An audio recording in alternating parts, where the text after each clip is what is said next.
अक्टूबर 1982 Antarctica के बर्फीले तूफानों के बीच मौजूद एक रिसर्च स्टेशन में साइंटिस्ट जोसेफ फॉरमन कुछ मेजरमेंट ले रहे थे। ये धरती की एटमॉस्फेयर में मौजूद ओजोन की मात्रा नाप रहे थे। एक मशीन का इस्तेमाल करके अचानक से मशीन एक रीडिंग देती है जो बड़ी अजीब होती है। मशीन के मुताबिक एटमॉस्फेयर में ओजोन की मात्रा 40% घट चुकी है। नॉर्मल के कंपैरिजन में जोसेफ इसे देखकर हैरान नहीं होते। उन्हें लगता है इतना अजीबोगरीब नंबर, ओजोन लेवल 40% कैसे नीचे गिर सकता है। पक्का इस मशीन में कुछ गलती है। मशीन ढंग से काम नहीं कर रही है, बड़ी पुरानी हो चुकी है। वैसे भी उन्हें यह भी लगता है कि अगर सही में ओजोन की मात्रा इतनी नीचे गिरी होती तो पक्का नासा की हजारों सैटेलाइट घूम रही हैं, वो उसे पकड़ लेती। तो वो अपना सामान बांधकर वापस घर चले जाते हैं। अगले साल अक्टूबर 1983 में वो दोबारा से आते हैं। इस बार वो अपने साथ एक नई मशीन लेकर आते हैं और फिर से मेजरमेंट लेते हैं। इस बार ये जो रीडिंग आती है उसके मुताबिक ओजोन की मात्रा और भी ज़्यादा घट चुकी है पिछले साल के कंपैरिजन में। उन्हें लगता है कुछ तो मसला है यहाँ पर, इतनी अनबिलीवेबल रीडिंग पॉसिबल ही नहीं है। लेकिन फिर से वो सोचते हैं कि पक्का अगर कोई प्रॉब्लम्स होती है यहाँ पर तो नासा जैसी बड़ी बड़ी एजेंसी ढूंढ पाती उसे। तो फिर से वो अपना सामान बांधकर घर चले जाते हैं। एक साल बाद और अक्टूबर 1984 में जब वो दोबारा से पहुँचते हैं अपना काम करने के लिए, वो डिसाइड करते हैं कि इस बार वो रीडिंग को किसी और रिसर्च स्टेशन में लेंगे, अपने ओरिजिनल रिसर्च स्टेशन से करीब 1000 मील दूर। एक बार फिर से वो मशीन को रीडिंग के लिए सेटअप करते हैं और मेजरमेंट लेते हैं। पता लगता है कि ओजोन की मात्रा और भी ज़्यादा नीचे जा चुकी है। यहाँ उन्हें एहसास होता है कि ये एक इमरजेंसी की सिचुएशन है। वो नासा के पास अपना सबूत लेकर पहुँचते हैं और जल्द ही दुनिया को पता लगता है अंटार्कटिका के ऊपर मौजूद ओजोन होल के बारे में। हैरानी की बात ये थी कि ये ओजोन होल साल दर साल बहुत ही तेज़ी से बड़ा हो रहा था। नासा के साइंटिस्ट ने इसे ओवरलुक कर दिया था। जब वो अपने सैटेलाइट डेटा पर वापस गए देखने तो उन्हें कुछ ऐसी फोटोज दिखाई दी। सन 1969 बिल्कुल नॉर्मल, 1980 और 1981 थोड़ा सा कुछ ब्लू ब्लू दिखने लगा, 1982 एक प्रॉपर हॉल दिखने लगा, 1983 ये हॉल और बड़ा हो गया और अगले साल 1984 में ये हॉल इतना बड़ा बन चुका था। दुनिया भर में इस खबर को लेकर हल्ला मच जाता है। अगर इसी तरीके से ओजोन खत्म होती रही एटमॉस्फेयर से तो ये एक भयानक इवेंट होने वाला है। धरती पर मौजूद सारे प्लांट्स, एनिमल और इंसानों के लिए खतरे की घंटी बज रही है। ओजोन ख़त्म हो गई तो मानो ज़िंदगी ख़त्म हो जाएगी धरती से। और जिस रेट से ये हॉल बड़ा हो रहा था, इसे देखकर प्रेडिक्ट किया जा रहा था कि साल 2050 तक ओजोन लेयर पूरी ख़त्म हो जाएगी धरती से। Every October, a hole appears in the ozone layer over the South Pole. The hole in the ozone shield is the size of the continental United States. The protective ozone layer is being threatened as never before. We're all at risk. Ozone depletion is not a natural thing. It stems from human emissions of chemicals called chlorofluorocarbons, or CFCs. इससे पहले हम कहानी में आगे बढ़ें, ozone layer को थोड़ा समझते हैं। ओजोन एक गैस है, जैसा आपने स्कूल में भी पढ़ा होगा। इसका केमिकल फार्मूला O3 है, जहां दूसरी तरफ ऑक्सीजन का केमिकल फार्मूला O2 होता है। ओजोन का एक मॉलिक्यूल 3 ऑक्सीजन के आइटम से बनता है। लगभग 600 मिलियन साल पहले की बात है कि धरती पर एक ओजोन लेयर का जन्म हुआ था। ये अर्थ के एटमॉस्फेयर में एक जोन है जो करीब 15 से 35 किलोमीटर ऊपर है धरती के सरफेस से। धरती पर मौजूद 90% ओजोन इसी एरिया में पाया जाता है। सरफेस से करीब 32 किलोमीटर ऊपर ओजोन की सबसे ज़्यादा कॉन्सेंट्रेशन पाई जाती है, जो कि है 0.0015%। कोई इतना बड़ा नंबर नहीं है। बहुत ही कम मात्रा में गैस एक्चुअली में पाई जाती है एटमॉस्फेयर में, लेकिन इतनी छोटी मात्रा ही बहुत ज़रूरी है धरती के लिए।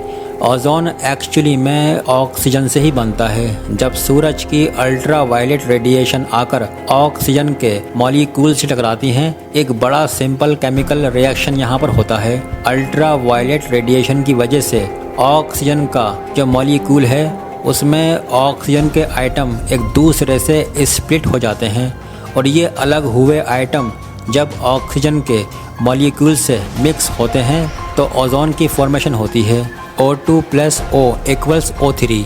अब यहाँ पर एक कांस्टेंट साइकिल है जो बार बार देखने को मिलती है। अक्सर ओजोन का मॉलिक्यूल भी उस ऑक्सीजन के एक आइटम से टकरा जाता है और दोबारा से ऑक्सीजन की फॉर्मेशन हो जाती है। इन दोनों रिएक्शन की एक साइकिल चलती रहती है और इस पूरी साइकिल को चैपमैन साइकिल करके बुलाया जाता है। ये नाम रखा गया है साइंटिस्ट सिडनी चैपमैन के ऊपर, जिन्होंने इस केमिकल रिएक्शन को एक्सप्लेन किया था पहली बार मई 1929 में। इस रिएक्शन को फोटो डिसोसिएशन या फोटोलाइसिस बोलते हैं। फोटो यानी लाइट और डिसोसिएशन मतलब स्पीड अप होना लाइट की वजह से। आइटम्स का स्पीड अप होना ओजोन लेयर मेनली जानी जाती है। दोस्तों, हमको सूरज की हार्मफुल अल्ट्रावायलेट यानी यूवी रेडिएशन से बचाने के लिए यूवी रेस की वजह से हम सनबर्न हो सकते हैं, हमारा इम्यून सिस्टम कमज़ोर पड़ सकता है, कैटरेक्ट हो सकते हैं और स्किन और आंखों का कैंसर हो सकता है।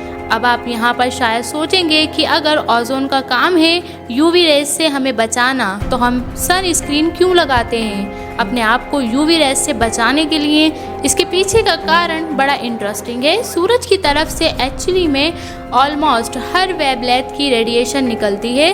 पूरे इलेक्ट्रोमैग्नेटिक स्पेक्ट्रम में ऑलमोस्ट हर तरह की रेस सन से निकलती है। इसमें चाहे आपकी विजिबल लाइट हो 380 नैनोमीटर से लेकर 700 नैनोमीटर के बीच में होती है, या फिर यूवी रेस हो, गामा रेस हो और एक्स रेस हो। ये तीनों रेस वैसे हार्मफुल कैटेगरी में आती हैं क्योंकि ये आयनाइजिंग होती हैं और इनका लॉन्ग टर्म एक्सपोजर इंसानों के लिए बहुत हार्मफुल होता है।